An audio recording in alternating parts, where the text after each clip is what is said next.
এটা হচ্ছে আমাদের ফসলি জমি। এই লোকটাকে আমরা কাজে নিয়েছিলাম, কিন্তু দুর্ভাগ্যের বিষয় হলো যে এই সব পানিতে ডুবে গেল। এই যে সবগুলা ধান পানিতে ডুবে রয়েছে। এই যে এই জায়গা দিয়ে সব পানিতে ডুবে গেছে।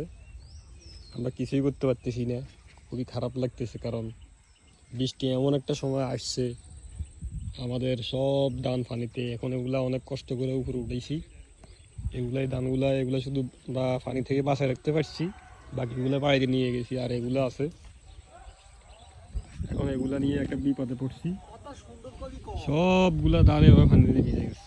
ওই যে একটা মেশিনে ধান নিতেছে, ওই মেশিনটা দিয়ে সব ধান নিছে, কিন্তু এখন আমরা বিপদে পড়ে গেছি ধানগুলো নিয়ে। বৃষ্টি বাদল জোরে সোরে লাগছে, সবগুলা পানিতে ডুবে গেছে। এখন আমরা অনেক কষ্ট করে ধানগুলো উপরে উঠে দিয়েছি। সবাই আমাদের জন্য দোয়া করবেন যাতে আমরা ধানগুলো সুন্দরভাবে উঠাতে পারি এবং খড়গুলো উঠাতে পারি।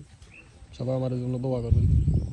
ও যে এখানেও রাস্তার উপরে ধান নিতেছে, কারণ বাড়িঘর সব পানিতে উঠান টুঠান সব ভিজে আছে, যার কারণে মানুষ ধান জোগাইতে পারে নাই।